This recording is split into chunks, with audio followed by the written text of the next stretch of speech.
समागम के आज दूसरे दिन के अगले सत्र की ओर हम आगे बढ़ रहे हैं। हमारा अगला सत्र है कवि और गीतकार के साथ रूबरू रोशनी। ये सोलो पोइट्री सेशन है जहां यतीन्द्र मिश्र जी बातचीत कर रहे हैं पद्मश्री से सम्मानित प्रसून जोशी जी से। वास्ता हुआ है कि इन्होंने कई बार सेंसर बोर्ड के कुछ स्क्रीनिंग और काम में मुझे जोड़ा, तो मैंने ये देखा कि एक अध्यक्ष के तौर पे इन्होंने हमेशा ये चाहा कि फिल्म, जो कि कमर्शियल मीडियम है, उसमें करोड़ों रुपए लगे होते हैं, तो कोई ऐसी चीज़ ना होने पाए कि फिल्मकार का नुकसान हो और साथ ही कोई राष्ट्रहित के खिलाफ बात ना जाए। तो दोनों के बीच ब्रिज बना के इन्होंने बहुत सुंदर समन्वय का काम किया है। हम बहुत सौभाग्यशाली हैं कि प्रसून जी पहली बार आधिकारिक रूप से अयोध्या में किसी परफॉर्मेंस के लिए मौजूद हैं। एक बार और अयोध्या आए हैं, रामलला विराजमान जब हुए थे तब, और मुझ पर बहुत इनका प्रेम रहता है और एक ही बार में तैयार हो गए कि नहीं, आप अयोध्या में शुरू कर रहे हो तो मैं आ रहा हूँ। प्रसून जी, आपका बहुत स्वागत है। और हमने इस सेशन का नाम रखा है कवि और गीतकार के साथ रूबरू रोशनी। मैं चाहूंगा कि रूबरू रोशनी, सबको पता है कि किस तरीके से रंग दे बसंती का ये गाना या मस्ती की पाठशाला शुरू हुई। मैं चाहूंगा उसी से बात शुरू करें। पहले तो आपको बहुत बहुत बधाई कि आपने और साधुवाद, आपने ये कार्यक्रम यहाँ शुरू किया है। देखिए, किसी चीज़ को आरंभ करना और बाद में जब चीज़ें बड़ी हो जाती हैं तब बहुत से लोग जुड़ना चाहते हैं, और आप देखेंगे कि शुरुआत करना बहुत, इसीलिए कहते हैं well begun is half done. वो इसीलिए कहा गया है कि क्योंकि ये शुरुआत करने का जो बीड़ा उठाया जो आपने, इसके लिए आप बहुत बधाई के पात्र हैं। तो मेरी बहुत शुभकामनाएं आपको। धन्यवाद। और ऐसा हो नहीं सकता था कि आप ऐसा शुभ कार्य करें और मैं आपका साथ न दूं। तो मैं आपके साथ उपलब्ध हूँ, आया हूँ। हम लोगों ने बहुत सेशन पहले किए हैं, पर ज्यादातर उन जगहों में किए हैं जो पहले से स्थापित जगह। हाँ, उड़ी हुई पतंगों की डोर थामी है। ये छुटकैया देने वाली बात है ना, वो दे रहे हैं हम यहाँ पे इस समय। तो वो बड़ा मुश्किल होता है पतंग को उड़ाना। आपने रूबरू रोशनी गीत की बात की, तो आप लोगों को याद होगा ये गीत मैंने रंग दे बसंती फिल्म के लिए लिखा था। और अक्सर मुझे याद है ये गीत जो है, ये फिल्म अटल जी ने देखी थी। और उन्होंने, जो बाहर निकले थे तो उन्होंने मुझे ऐसे हग किया और उन्होंने कहा कि सूरज को मैं निगल गया। ये आपने बड़ा सुंदर इसमें लिखा है। अब ये वैसे तो मैंने ये जिसे कहते हैं कि स्वतः स्फूर्त लेखन मैं करता हूँ ज़्यादातर, और मैं ये मानता हूँ कि जो आप अभिव्यक्त करनी चाहिए वो किसी एक फॉर्मूला नहीं होना चाहिए उसका कोई, लेकिन कहीं ना कहीं आपके अंदर कुछ ना कुछ घटित होता है। आपके सत्य कहीं ना कहीं आपके बैकग्राउंड से, आपके एक्सपोजर से आते हैं। तो अगर आप इसकी लाइनें सुने तो, अभी अभी हुआ यकीन कि आग है मुझ में कहीं, हुई सुबह मैं जल गया, सूरज को मैं निगल गया, रूबरू रोशनी, रूबरू रोशनी है। क्या बात। अब इसमें जो एक्सप्रेशन है कि अभी अभी हुआ यकीन कि आग है मुझ में कहीं, हुई सुबह में जल गया, सूरज को मैं निगल गया, कहां से आया? वैसे तो फूट पड़ा है।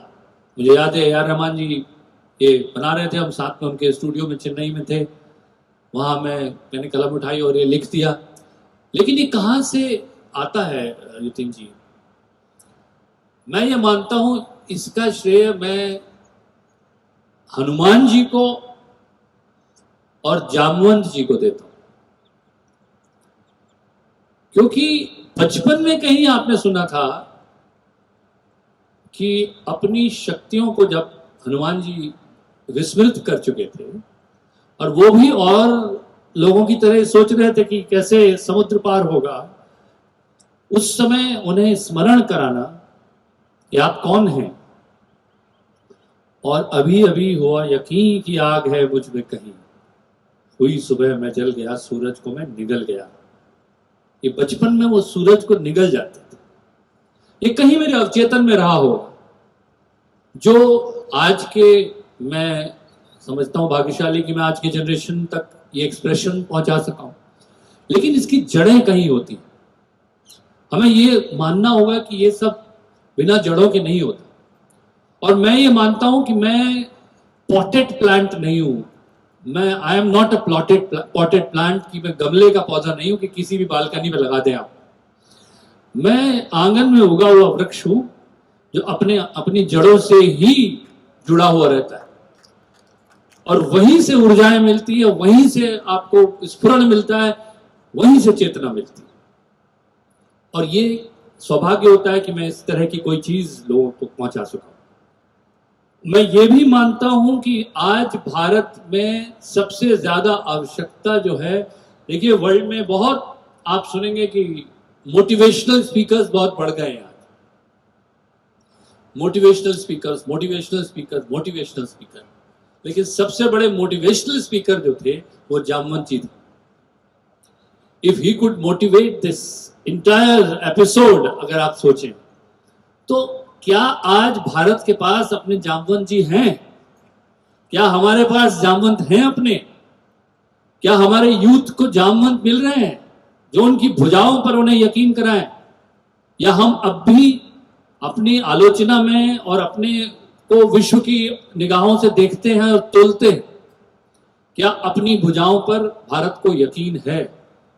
ये प्रश्न हमको अवश्य पूछना चाहिए। अगर आपने इस गीत से शुरुआत की है तो मैंने इस गीत का, जिसे आप कहते हैं एटिमोलॉजी और जेनेसिस और उत्स जिसे आप कहते हैं, वहां तक मैं आपको ले जाने की कोशिश कर रहा हूं।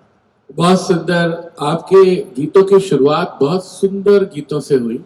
जब आपने एक पूरा एल्बम लिखा, शुभा मुद्गल ने गाया, सीखो ना नैनों की भाषा पिया। आज बहुत सारे लव सॉन्ग लिखे जाते हैं, लेकिन उसमें वो एरोटिक्स होने के बाद वो सबड्यूड ढंग से मोहब्बत की तार नहीं छेड़ पाते। शायर और शैलेन को हम लोग याद करते हैं, जो तार से निकली है वो धुन सबने सुनी है, जो साज पे गुजरी है वो किस दिल को पता है। कुछ उस तरह का मामला है। सीखो ना नैनों की भाषा पिया। अच्छा, ये एक्चुअली बहुत बहुत पहले लिखा था मैंने गीत, और जब कोविड काल था, पैंडेमिक टाइम था और सब मास्क लगा के घूम रहे थे, तो मुझे ये गीत पुनः याद आया, क्योंकि उस समय सिर्फ नैनो की भाषा ही चल रही थी। होठों की भाषा नहीं रह गई थी, मुखाकृति नहीं रह गई थी, लेकिन आंखों से लोग बात कर रहे थे। तो मुझे याद आया कि मैंने ये गीत लिखा था बहुत सालों पहले कि सीखो ना नैनों की भाषा पिया। गुनगुना देता हूं, आपने कहा कि सीखो ना नैनों की भाषा पिया, कह रही तुमसे ये खामोशियां, सीखो ना पिया, लब तो न खोलूंगी मैं, समझो दिल की बोली, सीखो ना नैनों की भाषा पिया, सुनना सीखो तुम हवा को सन सन सन सन कहती है क्या, पढ़ना सीखो सलवटों को, पढ़ना सीखो सलवटों को, माथे पे ये बल खा के लिखती है क्या,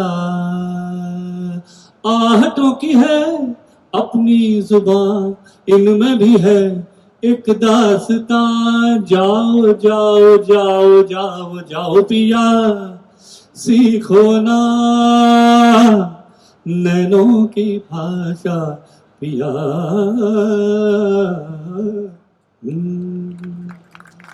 सवाल घुमा देता हूँ, आपने शास्त्रीय संगीत सीखा है क्या?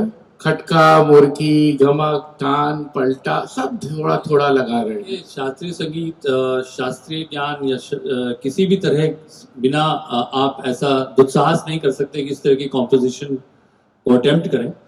तो बचपन से ही मेरी माँ और मेरे पिताजी दोनों संगीत विशारद थे, दोनों वोकलिस्ट थे। तो मैंने बचपन से, मैं अलार्म से नहीं उठता था, मैं रियाज से उठता था माँ के। तो मुझे तानपुरे मुझे ऐसा लगता है, वो जो आप लोगों को किसी अलार्म को लगाने की जरूरत, मुझे तानपुरे से नींद खुलती थी और मैं जा करके तबला लेकर बैठ जाता था। और इंस्टिंक्टिव प्ले ऑफ म्यूजिक मेरे अंदर को, मैंने विधिवत कोई उसके लिए कोई डिग्री विग्री नहीं ली, लेकिन बचपन से वो एक धमनियों में उतरा है मेरे संगीत, और उसके लिए मैं अपने परिवार को ही धन्यवाद दे सकता हूँ। बाद में रामपुर घराने से थोड़े दिनों उस्ताद हफीज अहमद खान साहब के साथ मेरा सौभाग्य रहा कि उनके साथ मैं बैठता था, उनके साथ सीखता था। क्या बात है। अभी प्रसून जी का पिछले वर्ष, मतलब इसी वर्ष 24 में 25 शुरुआत होने के पहले एक शानदार कृष्ण के जीवन चरित्र और उनके सारे कर्तव्यों पे आधारित म्यूजिकल प्ले लॉन्च हुआ, राजाधिराज। मुझे खुद उसे देखने का मौका मिला। बहुत सुंदर और पूरी तरह से जैसा से स्टोरी वीव होती है, और खास करके पूरा वो एक जो एक बैले फॉर्म और वो एक म्यूजिकल प्ले का मामला है, उसके पीछे का कंसेप्ट और कैसे उसने आपको खुद तैयार किया कि आपको कृष्ण कथा कहनी है। उसके पीछे देखिए, एक ऐसे विषय पर आप जब लेखनी उठाएं, कलम उठाएं, और मेरा सौभाग्य था कि मुझे स्क्रिप्ट भी लिखनी थी, गीत भी लिखने थे, और म्यूजिकल हमारे यहाँ परंपरा वैसे रही है, लेकिन जो ये मॉडर्न म्यूजिकल है, अभी हम बात कर रहे थे कि वैभव की थोड़ी देर पहले, तो इसमें जो मॉडर्न म्यूजिकल कॉन्सेप्ट है उसमें ये है कि आप एक लार्जर देन लाइफ शो प्रस्तुत करें, प्रस्तुति, और ऐसा मौका कि अपनी संस्कृति को और हमारे आराध्य जो है उनको ऐसे प्रस्तुत करने का मुझे अवसर मिल रहा था। तो उसमें 20 नए गीत हैं, और स्क्रिप्ट में ये भी चयन करना कि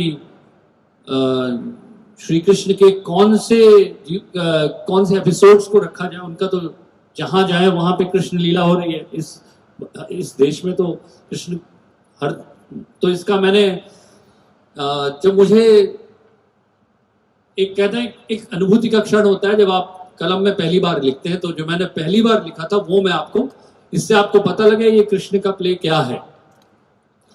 कौन है कहता कृष्ण हुए थे, कौन है कहता कृष्ण हुए थे, कृष्ण हो रहे हैं पल पल, हाथ बढ़ाओ खड़े सामने, यही खड़े हैं रूप बदल, पार समय की सीमा से, पार जन्म के बंधन से, बुद्धि से समझ नहीं आएंगे, सोचो प्रेम भरे मन से, कौन है कहता कृष्ण हुए थे, कृष्ण हो रहे हैं पल पल। तो ये कॉन्सेप्ट को समझना ये बहुत महत्वपूर्ण था कि कृष्ण है क्या। कृष्ण जो है वो जिस रूप में जिसने देखना चाहा उस रूप में उसे दिखाई दिए। आपने बाल रूप की ममत्व था, आपकी अभिलाषा ममत्व की थी, तो आपको बाल रूप में दिखाई देते। यदि आपके अंदर श्रृंगार है तो वो उस रूप में दिखाई देता। अगर आप एक दार्शनिक और मार्गदर्शक ढूंढ रहे हैं तो उस रूप में दिखाई देते। तो ये, और आप चाहें तो राजनीतिज्ञ के रूप में भी दिखाई देते। तो ये समझना और उसको प्रस्तुत करने का मैंने प्रयास किया है इसमें, और काफी जगह ये इसका मंचन हो चुका है। अभी दुबई में होके अभी वहां से लौटा है, तो ये एक प्रयास रहा। आपको कभी मौका मिले तो आप जरूर राजाधिराज जा करके देखें। और एक गाने की तरफ लौटता हूँ, फोक है। हम लोगों ने इस पे पहले भी, आज से 10 साल पहले JLF में बात की थी। दिल्ली 6 का गाना, ससुराल गेंदा फूल। अब तो एक तरीके से वो सिनोनिम बन गया है हंसी मजाक में भी और तमाम चीजों में। और उसमें एक बहुत सुंदर लाइन आती है, बुशर्ट पहन के, कुर्ता नहीं पहनाया, कुछ अंगरखा नहीं पहनाया, कमीज नहीं पहनी, बुशर्ट भी आया और ससुराल गेंदा फूल। मैं चाहूंगा कि ये जो एक ये डायनामिक्स है इस गाने का, मॉडर्न से फोक में जाना और फोक से कंटेम्पररी में आना और सबको एक एक फोक ट्यून की एक आजमाइश देना। मैंने एक देखिए, इसका मूल तो फोक में ही है, छत्तीसगढ़ी फोक में, लेकिन बुशर्ट को मैंने भी बीड़ा पान से जोड़ा है। बुशर्ट पहनिए फिर खाई के बीड़ा पान, तो वो एक देखिए जक्स्टपोजिशन करता है। हम लोग अगर आप ये सब चीज़ों की मूल कहीं आप देखें, इंडस्ट्रियल सिविलाइजेशन जो उसमें हमारे जो कल्चर्स मिक्स होते हैं, उस सब से ये बिंब पैदा होता है। ये बिंबों का जन्म तभी होता है जब आप चारों तरफ आपके जो हो रहा है उसके प्रति जो है आपके अंदर एक जिसे कहते हैं living throbbing sense of life, जो आपके चारों तरफ धड़कता हुआ जीवन है वो आप में परिलक्षित हो रहा है। तो मुझे लगता है कि ये एक मॉडर्न सत्य है कि हम लोग कुछ पहनावा उसमें उसमें एक शहरीपन आ गया है, लेकिन मुंह में बीड़ा पान है, तो एक ऐसी इमेज आई मुझे, तो वो मैंने उसमें लिखी। और क्योंकि ये एक तरह का रीमिक्स या मॉडर्न इंस्ट्रूमेंटेशन के साथ फोक का एक एक्सपेरिमेंटेशन था, एक प्रयोग था, तो वो लोगों को पसंद आया और पकड़ गया। अब उसका प्रयोग लोग तरह तरह से करते हैं, लेकिन इसमें कहीं ना कहीं आप देखेंगे तो वेदना के स्वर भी हैं।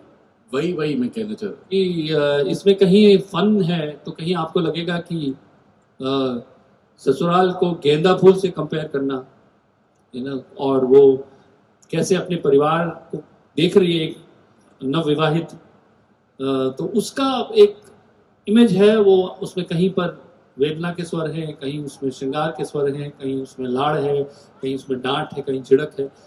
कई चीज़ों पर वो बिना उंगली उठाए मियांडर जिसे कहते हैं करता हुआ चलता है वो गीत।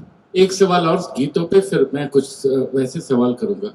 एक आपका बहुत मार्मिक सा गीत है, बहुत मशहूर हुआ, आज भी हम लोग सुनते हैं तो दुखी होते हैं, तारे जमी पर, अकेले में डरता हूँ माँ। मुझे लगता है कि ये जो एक आप लेकर के आए और जो आपने एक बच्चे की संवेदना को जक्सपोज किया, और वो उसमें जो आता है कि अंधेरे, हम लोग का बचपन भी कभी कभी ऐसे गुजरा है कि कभी अकेले में पड़े, अंधेरे में छोटे कमरे में बंद हो गए, तो सबसे पहले माँ याद आई।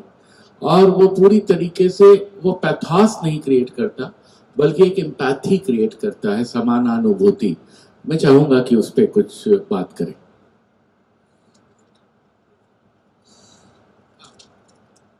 वहाँ पर कुछ जो पहले नहीं सुना गया, एक आध चीज़ें सुनाता हूँ कि देखिए,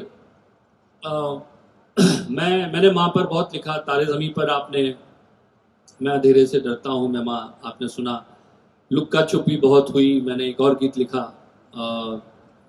लता जी ने गाया था, वो बहुत मुझे प्रिय है। फिर मैंने हाल फिलहाल में एक नीरजा फिल्म के लिए भी लिखा था कि ऐसा क्यों माँ, वो भी बड़ा लोगों को पसंद आया था। तुम्हें बिना किसी काम के किसी छोटे से नाम से पुकारती है बस माँ। तुम्हें बिना किसी काम के किसी छोटे से नाम से पुकारती है बस माँ। तुम्हारे अंदर के बचपन को हर उम्र में दुलारती है बस माँ।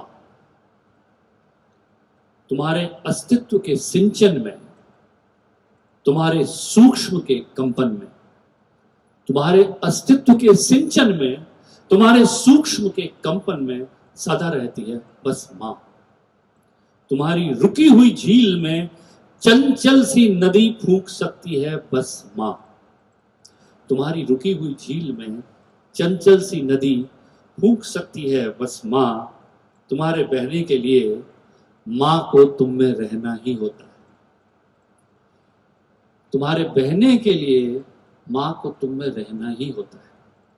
देखिए, मैं अपनी I lost my mother, he knows that, हम लोग दोनों एक कश्ती के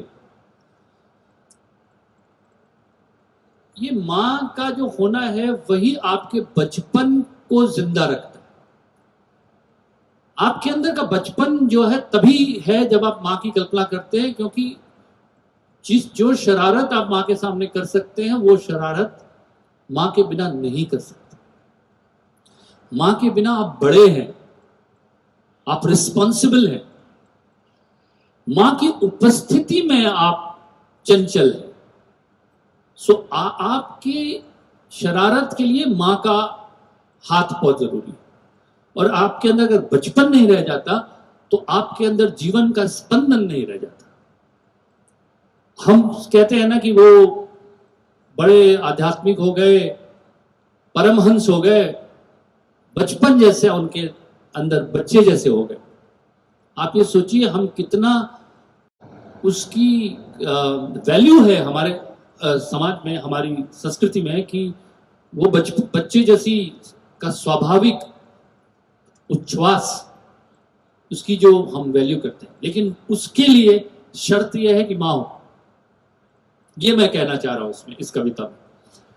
और जब ये गीत लिखने को आया था तो बहुत, हम लोगों की फिल्मों में क्या होता है कि जनरली स्क्रिप्ट में लिखा होता है कि यहाँ पे किस तरह का गीत आएगा, और वो स्क्रिप्ट, तो मैं कई बार स्क्रिप्ट राइटर स्वयं होता हूँ, तो गीत की लिखना, किस बात को गीत से कहूँ, किसको डायलॉग से कहूँ, तो मेरे अपना चुनाव होता।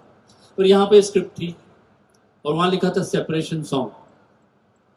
अब वो सेपरेशन सॉन्ग तो कुछ भी हो सकता है कि बिछड़ के तुझसे बिखर जाऊंगा मैं, कहाँ जाऊंगा मैं, ऐसा भी लिख सकते हैं आप।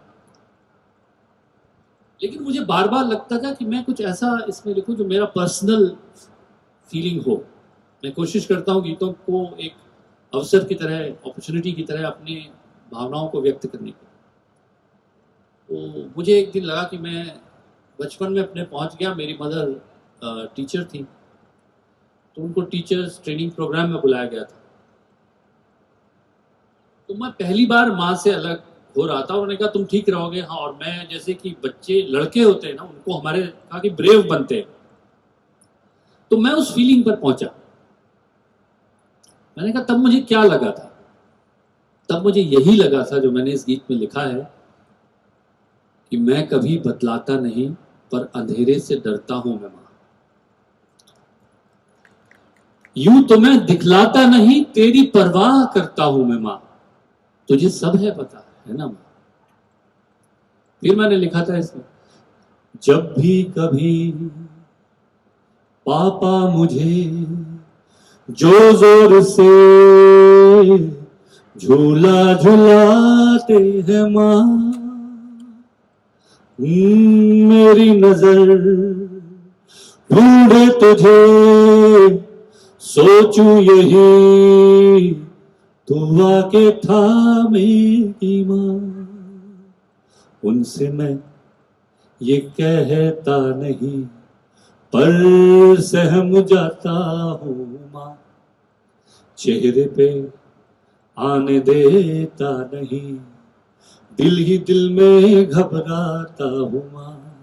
तुझे सब है पता है न मां, तुझे सब है पता मेरी मां।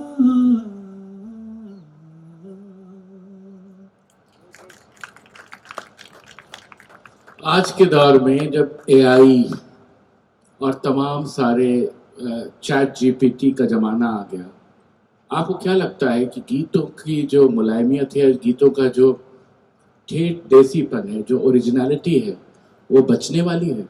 और कैसे हम डिफरेंशिएट करेंगे नई पीढ़ी के सोशल मीडिया में लिखने वालों से कि ये गाना कहीं गलती से चैट जीपीटी और एआई से तो नहीं आया या खुद दिल की रोशनाई से निकला? देखिए, मैं मानता हूं कि क्रिएटर्स पे आप जितना प्रेशर डालते हैं ना, उतना ही प्रेशर आप श्रोताओं पर और सुनने वालों पर डालना शुरू कर दीजिए। क्योंकि क्या उन्हें इतनी परवाह रह गई थी या रह गई है, कौन करता है, कैसे करता है, कहां करता है, कितनी परवाह है। अगर हम प्रोडक्ट ही ढूंढ रहे हैं बाजार में और गीत भी एक प्रोडक्ट ही है, तो आ जाएगा कहीं से, आपको क्या फर्क पड़ता? अगर आप तुलसी कृत रामायण नहीं पढ़ना चाहते और आप चाहते हैं कि उसकी प्रतीति हो जाए आपको, तो हो जाएगी प्रतीति। ये जो भाव सृजन है, जो हम ये एक पूरा ताना बाना कहते हैं ना कि कृतित्व, व्यक्तित्व, ये सब की बातें करते हैं, ये बेमानी सी होने लगी थी। मैं आपको फिल्म इंडस्ट्री का या अपने क्रिएटिव का ही एक्सपीरियंस देता हूं कि शुरू में लोग इस बात पर बड़ा खुशी करते थे कि देखिए, मुझे तो कभी जाना नहीं पड़ा, ये गीत हो गया, मैंने तो रिमोटली बैठ करके ये गाना कर दिया। एक जमाना था कि आप, ऐसा नहीं हो सकता था कि कोई वायलिन बजा रहा है, कोई सितार बजा रहा है, कोई तबला बजा रहा है, कोई सब एक साथ एक कमरे में एक दूसरे को देखते थे, आई कांटेक्ट होता था, साथ काम करते थे, साथ सृजन करते थे। वो सर्जना जो थी वो, उसमें उनका एक सुख था, उनका एक हिस्सा था। वो आपने धीरे धीरे सेलिब्रेट करना शुरू किया कि टेक्नोलॉजी के माध्यम से उसने तो अपना रिकॉर्डिंग करके भेज दिया, अरे क्या बात है, अब तो ऐसे हो रहा है, आपने उसको सेलिब्रेट किया। और धीरे धीरे मैं कई गानों के बारे में कह सकता हूं कि आप, दो लोग एक दूसरे से मिले भी नहीं है, उन्होंने वो गीत साथ में किया है। वो पहली बार एक दूसरे को समारोह में जाके मिलते हैं, अरे आपको याद है उस गीत में ये पोर्शन मैंने बजाया है या मैं इसका हिस्सा हूं, अच्छा वो आप थे। तो कहीं ना कहीं टेक्नोलॉजी को हमने आने की परमिशन दी और हम ये भूल गए कि सेंटिटी क्या होती है, उसकी सेंटिटी क्या है, क्रिएशन की सेंटिटी क्या है। हमको जो स्याही एक बार कलम छिड़क करके, जो कलम की जो स्याही की गंध थी और कागज की गंध थी, उससे धीरे धीरे कोई मोह नहीं रह गया। तो वो अब चैट जीपीटी लिखकर कविता दे रहा है, तो हमें क्यों परहेज होना चाहिए? हम किस चीज से प्यार करते थे? This is the world of products only, और ये एक सिर्फ बाजार है जहां पे संगीत भी एक तरह का प्रोडक्ट ही है और कविता भी एक तरह का प्रोडक्ट है, और इसी तरह से हम उसका मूल्यांकन करना चाहते हैं। तो फिर हमें इस बात से परहेज क्यों होना चाहिए कि टेक्नोलॉजी से कल वो गाना आया या कहां से भी आया? We should be source agnostic. तो ये प्रेशर मैं अब श्रोताओं पर ट्रांसफर करने की कोशिश कर रहा हूं कि आप भी सीख करिए, जानने का प्रयास कीजिए किसने किया भाई, किस मनस्थिति से उपजा। मैं आपके सामने आज, आपने कहा, और यतीन भाई तो बहुत खास हैं, तो आपने मुझे बताया कि मां गीत आपने कैसे लिखा और मैंने आपको उसका पूरा वृतांत दिया, अनुभव आपको बताया अपना। कितने लोग हैं इस अनुभव से को जानना चाहते थे कि गीत कहां से उपजा। जब लिखा गया था कि वियोगी होगा पहला कवि, आह से उपजा होगा गान, मुड़ कर आंखों से चुपचाप बही होगी कविता अनजान।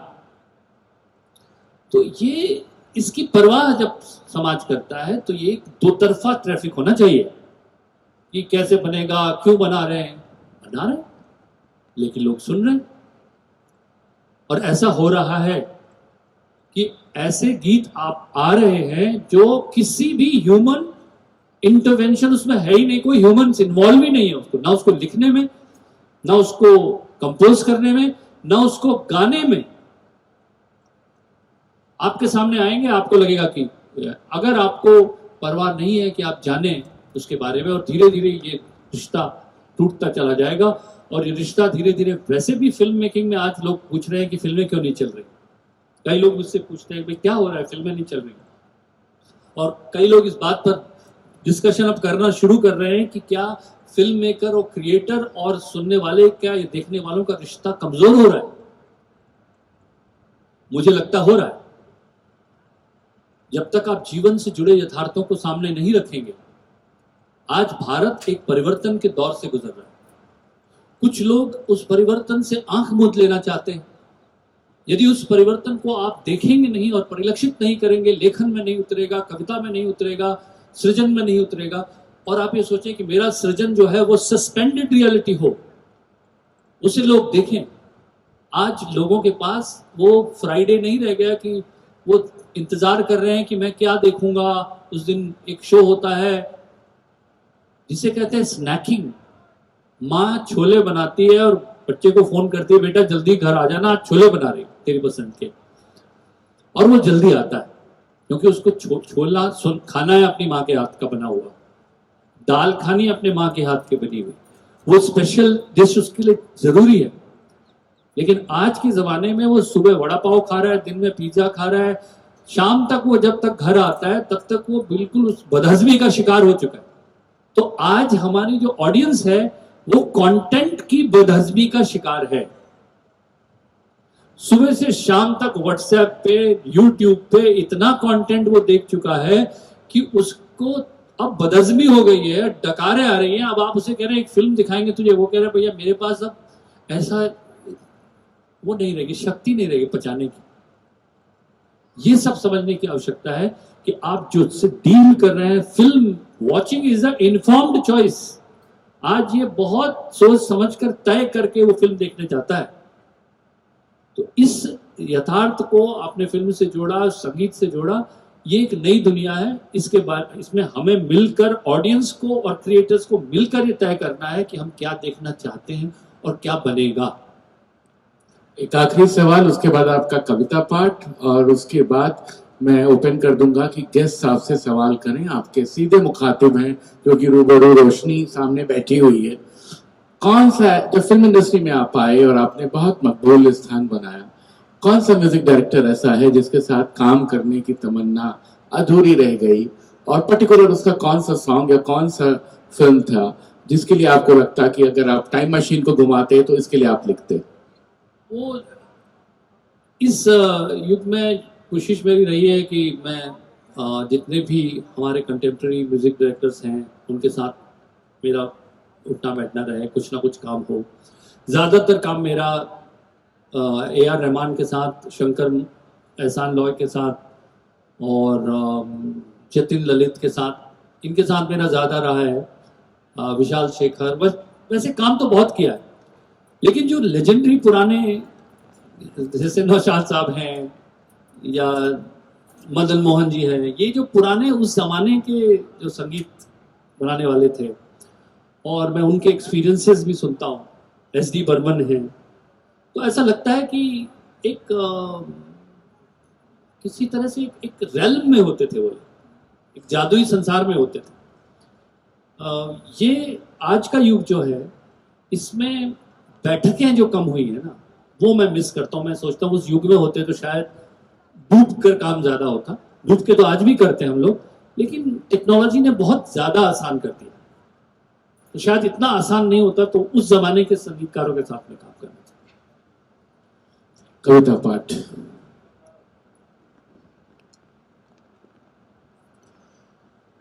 मैं कहूंगा जो लोग ग्रीन विंग्स में हैं कि कम से कम 1-2 माइक तैयार रखें। 15 मिनट 20 मिनट के बाद ऑडियंस में ले जाने का। ये अयोध्या में बैठे हैं, तो जब मैं मंदिर के ओपनिंग पे यहाँ पे आया था, मेरा सौभाग्य हुआ था, तो मैंने जो कविता उस दिन लिखी थी वही मैं आपको सुना देता हूँ। देख रहे हम राम को आते, जन्म सफल हो रहा हमारा। देख रहे हम राम को आते, जन्म सफल हो रहा हमारा। प्रेम अश्रु छलकाओ सारे, मन दर्पण धुल रहा हमारा। जन्म सफल हो रहा हमारा। गगन सुन रहा है वंदन में, गगन सुन रहा है वंदन में। धरा रुक रही खड़ी नमन में। पंच तत्व सब ठहर गए, पंच तत्व सब ठहर गए हैं। एक विनय सी है कण कण में। आंखों में रघुवंशी तारा, जन्म सफल हो रहा हमारा। हम कहते थे घोर है कलयुग, कैसे राह मिलेगी हमको। हम कहते थे घोर है कलयुग, कैसे राह मिलेगी हमको। हम कहते थे सघन धूप है, कैसे छाह मिलेगी हमको। हम कहते थे घोर है कलयुग, कैसे राह मिलेगी हमको। हम कहते थे सघन धूप है, कैसे छाह मिलेगी हमको। पी लो अमृत बरस पड़ा है, और नहीं अब कड़वा खारा। जन्म सफल हो रहा हमारा। राम डली घुलने दो मन में, राम डली घुलने दो मन में। मंद मंद मुस्काते जाओ, राम डली घुलने दो मन में। मंद मंद मुस्काते जाओ। राम नाम रख लो होठों पर, धीरे धीरे गाते जाओ। बड़े भाग है इस पीढ़ी के, मग्न हुआ अस्तित्व ये सारा। जन्म सफल हो रहा हमारा। बड़े अभागे हो यदि तुमको राम नाम पर प्रेम ना आए, बड़े अभागे हो यदि तुमको राम नाम पर प्रेम ना आए। अंधकार का दोष नहीं यदि दीपक कोई बुझाता जाए। राम नाम की बरखा में तो पूरी सृष्टि भीग जाती है, राम नाम की बरखा में तो पूरी सृष्टि भीग जाती है। मूल भीगता शूल भीगता बंजर धरती तर जाती है। एक सूत्र में पिरो सके जो ऐसी दूजी शक्ति कहां है। पत्थर तैर जाए सागर में ऐसी दूजी भक्ति कहां है। उन भक्तों को नमन जिन्होंने रघुनंदन उन भक्तों को नमन जिन्होंने रघुनंदन और राम पुकारा। जन्म सफल हो रहा हमारा। अंतिम छंद है इसका। राम नाम है ऐसा धागा जिससे हम तुम जुड़े हुए, राम नाम है ऐसा धागा जिससे हम तुम जुड़े हुए हैं। थाम के उंगली इसी सत्य की युगों युगों से खड़े हुए हैं। कौन राम को बांट सका है, राम नाम दोहराते जाओ। सबको अपने राम मिलेंगे, सबको अपने राम मिलेंगे। सारे कलुष मिटाते जाओ। राम नाम की ज्योति जलाओ, दूर करो सारा अंधियारा। देख रहे हम राम को आते, जन्म सफल हो रहा हमारा। लंबी कविता है पर यहाँ अयोध्या में ही ये मैं पढ़ सकता था। पूरा आप लोगों के अंदर भक्ति का भाव है और ये जगह राममय है। मेरा सौभाग्य है कि यहाँ पर बैठकर मैं ये कविता आपको सुना पाया।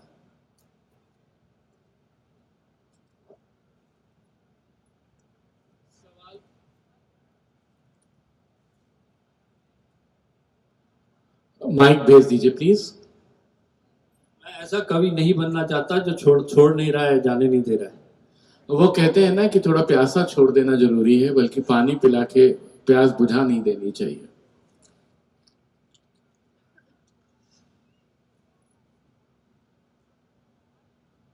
हाँ, ऑडियंस में माइक हो उधर।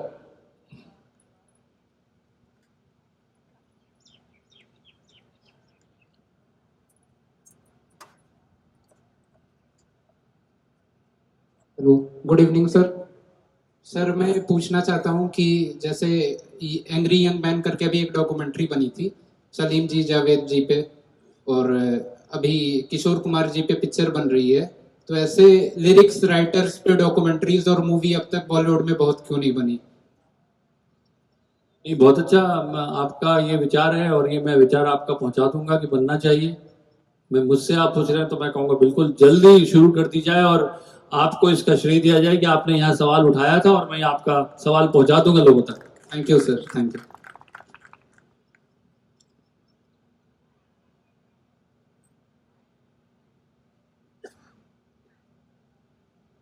Good evening sir, my name is Aviral Saxena.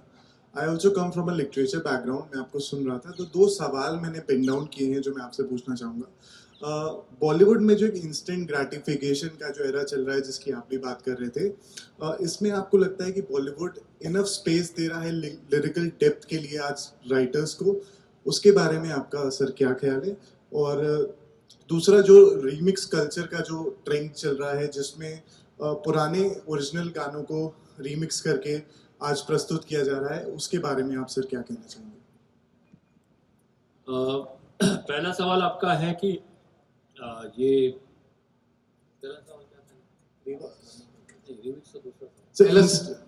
Lyrical. अच्छा, आप ये कह रहे हैं कि बॉलीवुड आपको प्लेटफॉर्म दे रहा है या लिरिकल डेप्थ के लिए? देखिए, बॉलीवुड को अगर आप एक व्यक्ति कहेंगे तो फिर गलत होगा। Bollywood is an ecosystem. वो इकोसिस्टम समाज से जुड़ा हुआ है।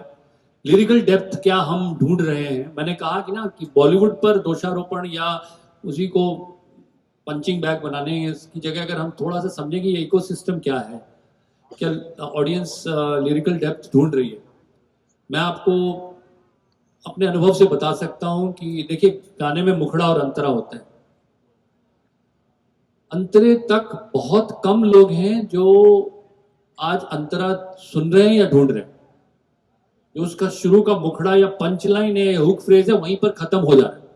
और किसी ने उसको हुक फ्रेज अगर बन गया, गाने का जो एक संपूर्ण अस्तित्व होता है, जैसे जो लोग क्लासिकल म्यूजिक सुनते होंगे वो जानते हैं कि भाई अलाप अलाप होता है, उसके बाद आपने कहा बड़ा ख्याल आया, फिर ताने हो रही हैं, छोटा ख्याल आ रहा है, एक पूरा एक स्वरूप होता है। ऐसे गाने का एक स्वरूप होता है, एक पूरा, देखो इन्हें यह ओस की बूंदें पत्तों की गोद में आसमां से कूदें, अंगड़ाई लें फिर करवट बदल के, नाजुक से मोती हंसते फिसल के, खो न जाएं ये तारे ज़मीं पर। मोहल्ले की रौनक गलियां हैं जैसे, खिलने की जिद पे कलियां हैं जैसे, मुट्ठी में मौसम के जैसे हवाएं, ये हैं बुजुर्गों के दिल की दुआएं, खो न जाएं ये तारे ज़मीं पर। देखिए ये चल रहा है, ये गीत। आज हम इस हड़बड़ी में हैं कि गीत को समाप्त कैसे करें, सुनने वाला भी और सुनाने वाला भी। तो ये पेशेंस और धैर्य का अभाव सिर्फ बॉलीवुड में नहीं है, ये ऑडियंस में भी है और आज के समाज में भी है। तो कहीं इस वजह से आपको वो लिरिकल डेप्थ कम दिख रही है, और कुछ हद तक मैं आपसे सहमत हूं। लेकिन इसका दोषारोपण सिर्फ बॉलीवुड पे ना करके, फिल्म पे ना करके, एक पूरे हमारे जो पूरा इकोसिस्टम है उस पर बात होनी चाहिए। रीमिक्स की आप बात कर रहे हैं, ये कि किसी चीज को नए रूप में प्रस्तुत करना, उससे मैं गलत नहीं समझता हूं, क्योंकि रुचियां बदलती हैं, समाज बदलता है, लोगों के इंस्ट्रूमेंट की चॉइस बदलती है। लेकिन उसकी मूल आत्मा को कोई चीज अगर नष्ट करती है, और मेरे साथ एक आध बार, मैं यहां पर कोई क्रिप सेशन नहीं करना चाहता, एक आध बार ऐसा हुआ है कि मैं अपने गीत को सुनकर रीमिक्स में खुश नहीं हुआ। तो मुझे लगता है कि अगर उसकी आत्मा को बचाया जा रहा है और उसको समझकर वो काम किया जा रहा है और उसे नए रूप में प्रस्तुत किया जा रहा है, जैसे हम कहते थे कि भाई ये पुस्तक, ये कविता संग्रह नए कलेवर में आया, पर कविता संग्रह की आत्मा के साथ तो छेड़छाड़ नहीं करते थे। तो वो प्रस्तुति मुझे स्वीकार्य है। लेकिन अगर प्रस्तुति में आत्मा ही नष्ट हो गई, उसकी मूल भाव ही नष्ट हो गया उसका, तो शायद ऐसा नहीं होना चाहिए, और इसका मैं बिल्कुल समर्थन नहीं करता। मैं भी इसमें एक बात जोड़ूंगा प्रसून जी के साथ, जो आपने कहा, ये बॉलीवुड पे आप दोषारोपण नहीं कर सकते। बड़े से बड़ा कवि, शायर या विद्वान, पत्रकार जो लेक्चर देता है, आप किसी सभा में बुला लिए जाएं, उसको की नोट एड्रेस करना है या बीज वक्तव्य करना है या उसको एक पूरी एक नैरेटिव सेट करना है, उसे सुनने के लिए या उसको फॉलो करने के लिए बहुत कम लोग जाते हैं। लेकिन 30 सेकंड और 50 सेकंड की रील वायरल होती है, और ये कहा जाता है आजकल जमाना इसी का है। मतलब जमाने के पास क्या इतनी भूख रह गई है कि हर ज्ञान या हर काम की चीज को हमें 30 सेकंड के प्लेटफॉर्म में रिड्यूस कर देना है। तो चाहे वो कविता है, चाहे वो गीत है, यहाँ तक कि फिल्मी गीतों के भी पुराने ओल्ड वर्जन्स भी मैं देखता रहता हूँ, 30 सेकंड, अभी अंतरा मुखड़ा स्टेब्लिश नहीं हुआ और रील चली जाती है और उसको 10 लाख लाइक मिले हैं। मुझे इरिटेशन होती है कि भी गाने नहीं पूरा हुआ, छुपा लो दिल में प्यार मेरा कि मंदिर में, बस इतने पे खत्म, और पता चला 4 लाख उसके व्यूज हैं। तो मैं किल मंदिर में जैसे लो दिए कि तक तो मेरी प्यास बुझाओ, वो प्यास भी नहीं बुझती। तो ये सब जगह हो रहा है। उसमें यतीन जी एक ही चीज मैं कहूंगा कि अगर थोड़ा हम ये समझें कि ये जो हम हाइकू लेखन या क्षणिकाएं लिखते थे पहले और लिखते रहे, दोहा एक तरह की हमारे यहाँ विधा है। अगर आप ये बीड़ा उठाएं कि उस पूरे 30 सेकंड में या 20 सेकंड में, मैंने तो बहुत कम्युनिकेशन एड्स वगैरह भी बहुत लिखे हैं, तो वहां पे अलग डिसिप्लिन रहता है। तो उस तरह से अगर आप उसको देखें, जैसे कि मैं आपको एक उदाहरण के तौर पे, जब पड़ोस में कोई लड़ता है, ये मैंने लिखे थे, बहुत पहले लिखे हैं, कि जब पड़ोस में कोई लड़ता है और आवाजें सुन पाने को तुम टीवी धीमा करते हो। जब पड़ोस में कोई लड़ता है और आवाजें सुन पाने को तुम टीवी धीमा करते हो, तुम बौने बौने लगते हो। अब ये मैं कहती हूं याद किसी की, तुम कहते हो हिचकी है। मैं कहती हूं याद किसी की, तुम कहते हो हिचकी है, और झट से रफा दफा करने जब पानी लेकर बढ़ते हो, तुम बौने बौने लगते हो। ये छोटी छोटी कविताएं हैं। जैसे जीभ लचीली रीढ़ बिना है, उसका क्यों एतबार किया। जीभ लचीली रीढ़ बिना है, उसका क्यों एतबार किया।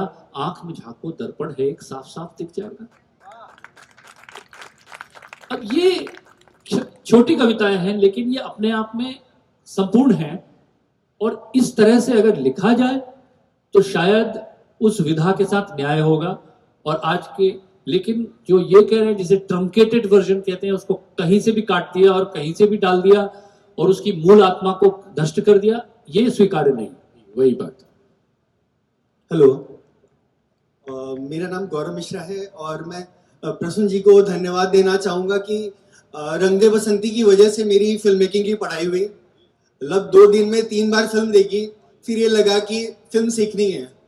और रंग दे बसंती और आनंद 2 मेरी बहुत फेवरेट फिल्म है।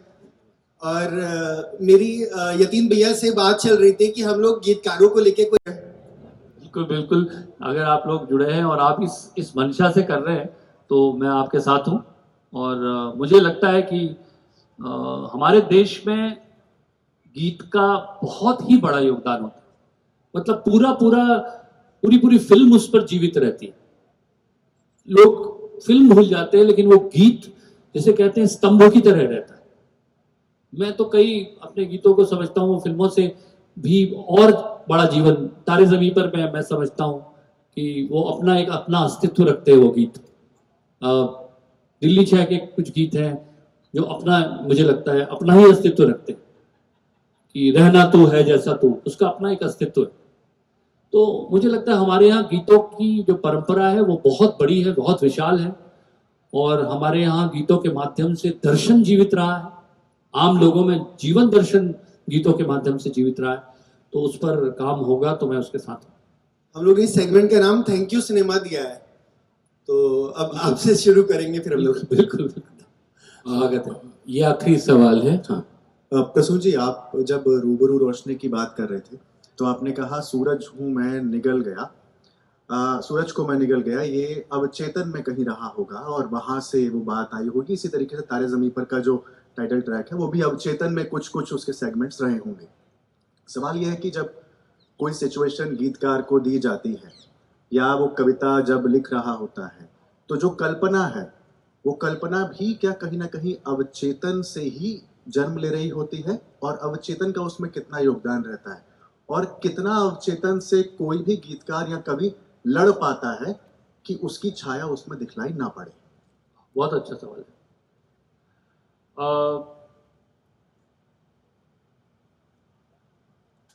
मैं नहीं लड़ता हूं उससे।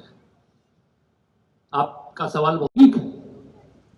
प्रसून जी, तब तो ये भी होता होगा, क्रॉस क्वेश्चन एक कर रहा हूँ बस, तब तो ये भी होता होगा कि जितना भी मटेरियल अवचेतन के अंदर है, इस बात का दबाव रहता होगा कि वो सारा 1 या 2 गानों में ना आ जाए, कितना कितना निकले, किस हिसाब से निकले।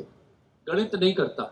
हाँ। यही तो कवि का काम होता है। कवि कर्म में गणित आता ही नहीं। 2 और 2 का जोड़ हमेशा 4 कहाँ होता है? सोच समझ वालों को थोड़ी नादानी से बोला, ये हमारे निदा साहब ने लिखा। तो 2 और 2 को 4 को मानता ही नहीं है वो, कि ये बचा लूं, ये रख लूं, ये कह दूं, ये तोल लूं, ये अगली बार यूज करूंगा, इस बार कम दूं। चंद्र प्रकाश जी गीत मांग रहे हैं, उनको कम देता हूं, दूसरी बार जब आएंगे ये इसका हिस्सा बचा के रखता हूं, फिर दूंगा। दूसरी बार माँ पे कम लिखता हूं। माँ पर लिख रहे कम कैसे लिखूं? जितना कहना चाहता हूं सब उंडेल दूंगा।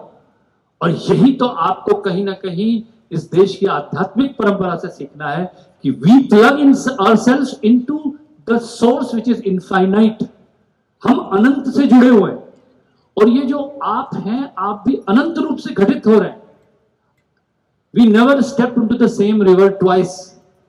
कहते हैं ना आप कि एक नदी में आप दोबारा नहीं उतर सकते, क्योंकि जब आप दोबारा उतरते हैं तो उसका वो पानी बह चुका है। ऐसे ही आप भी कल जो थे और आज हैं, उनमें कई नए, आज हम लोगों की जो बातचीत हो रही है, इससे भी तो आपके मस्तिष्क पर प्रभाव पड़ रहा है। इससे आप नए हो जाएंगे कल, और आपके अनुभवों में फिर एक और तरह की, देखिए इसीलिए एआई के ऊपर हम कभी और चर्चा करेंगे। आर्टिफिशियल इंटेलिजेंस में जो डेटा कर सकता है, और डेटा का जो पूरा रोल है, और उसको आप किस तरह से ह्यूमन क्रिएशन से कंपेयर कर सकते हैं, इस पर हम चर्चा कर सकते हैं। और ये सब सवाल आपके बहुत मूल सवाल है क्रिएटिविटी के, पर यहाँ गणित को हटा देंगे तो सॉल्व हो जाएगा। प्रसून जी, बहुत धन्यवाद, आप आए और आपने अपना समय दिया। 1 घंटा कब बीत गया पता नहीं लगा। हम धन्यवाद करने से पहले ये चाहते हैं कि एक नज्म या एक कविता पढ़कर इस सेशन को समाप्त करें और प्रसून जी की पत्नी आदरणीय अपर्णा जोशी जी को भी बहुत बहुत धन्यवाद कि वो साथ में आई। हमारे छोटे से फेस्टिवल का जिसका हमने आगाज किया प्रसून जोशी से ये हो रहा है। आपको मैं बुला रहा हूं यहाँ सम्मानित करने के लिए, तो आप यहाँ बोलिएगा 2 शब्द। क्या पढ़ूं बताइए, आप बताइए क्या पढ़ूं। तो हर पल ये कहना चाहिए, मैं रहूं या ना रहूं भारत ये रहना चाहिए। सिलसिला ये बात मेरे यूं ही चलना चाहिए, मैं रहूं या ना रहूं भारत ये रहना चाहिए। मेरी नस नस तार कर दो और बना दो एक सितार, राग भारत मुझ पे छेड़ो झंझनाओ बार बार।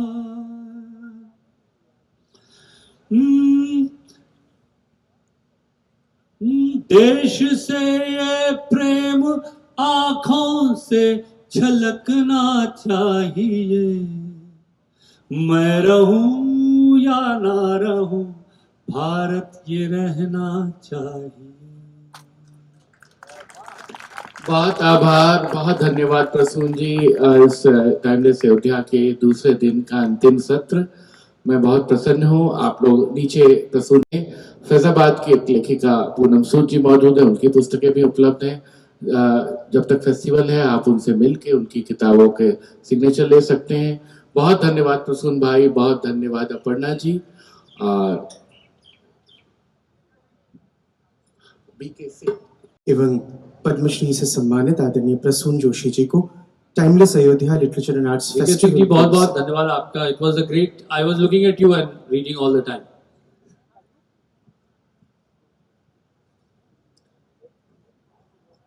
दो दिवसीय इस समागम सत्र में हम संगीत का आनंद लेंगे। अब से कुछ ही क्षणों के बाद स्वर साधिका विद्या शाह जी भक्ति प्रवाह की प्रस्तुति के लिए मंच पर होंगी और उसके बाद हम परंपरा राजस्थानी विरासत का आनंद लेंगे। कलाकार होंगे पद्मश्री से सम्मानित उस्ताद अनवर खान मांगणियार। हम सम्मान प्रदान कर रहे हैं। मंच पर उपस्थित हैं आदरणीय प्रसून जोशी जी। प्रसून जी के लिए बस हम यही कहेंगे कि आपका साथ साथ फूलों का, आपकी बात बात फूलों की, और ये यूं ही ऐसे महकती रहे, हम ऐसे ही आपसे सीखते रहे। मंच सज्जा का थोड़ा सा समय और उसके बाद हम सायंकालीन संगीत के सत्र में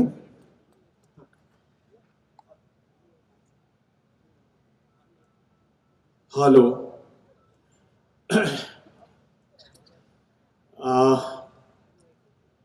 बहुत कुछ कहने को है। सबसे पहले तो जो आज का प्रिविलेज रहा प्रसून जी को सुनने का आमने सामने बैठ के, मैं इसलिए भी कहना चाहता हूं कि यूपी काडर का आईपीएस ऑफिसर हूं और इस राज सदन जहां हम लोग खड़े हैं वहां पिछले 29 वर्ष से इस राज सदन से, इस परिवार से हमारा जुड़ाव रहा है। अपने करियर की शुरुआत 1996 में इसी अयोध्या से हमने किया, तो इसकी गलियों में, इसकी पूरी इमारतों में, इसकी आबो हवा में पिछले 29 वर्ष का मेरे पास अनुभव है।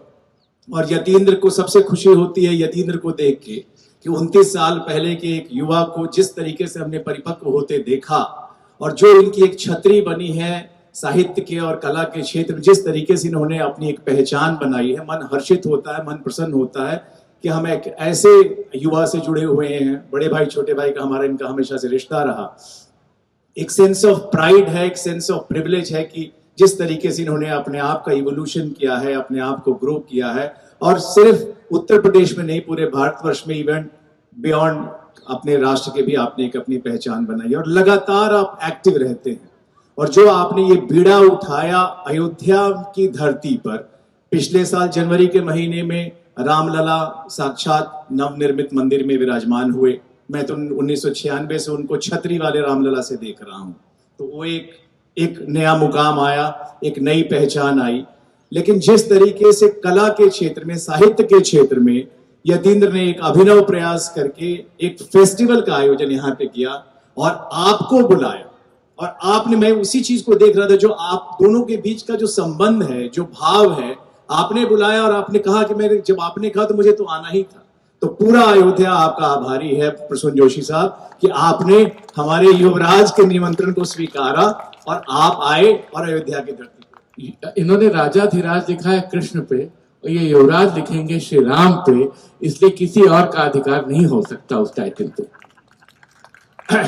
आपने अच्छा बताया, राजाधिराज आपने भगवान श्री कृष्ण पे लिखा है और भगवान राम के लिए तो आपने गीत भी लिखा है। लेकिन हम, चूंकि आप हमारे अनुज हैं, आपके प्रति जो मेरा एक कहीं ना कहीं कमजोरी है और जो आपकी हमने ऊंचाई देखी है और जो देख रहा हूं जिस तरीके से आप आगे बढ़े हैं और जिस खूबसूरती से आपने बुलाया, और आपके जैसे हस्ती जिनकी हर जगह पूछ है, हर जगह डिमांड है, और आपने बिना समय गंवाए उसको अपनी स्वीकारोक्ति दी, और साथ में श्रीमती जोशी भी मौजूद हैं। अच्छा लगा आप लोगों से मिलकर, और आप लोगों ने अयोध्या की जनता को, अयोध्या के हमारी श्रोता को एक संदेशा दिया है संगीत के बारे में, और बहुत सारे सवाल भी हुए। एक बार आपका बहुत बहुत आभार। इसी तरीके से रिश्ता बने रहे, और आपका जो ये आयोजन है, ये फर्स्ट है टाइमलेस अयोध्या का आयोजन। जैसे कहा जोशी साहब ने, well begun is half done, एक अच्छी शुरुआत, इसको और ऊंचाइयों तक लेके जाना। हम सबकी मंगल कामनाएं, हम सबकी शुभकामनाएं जोरदार तालियों के साथ पूरे आयोजन समिति के लिए। बहुत धन्यवाद। Thank you sir.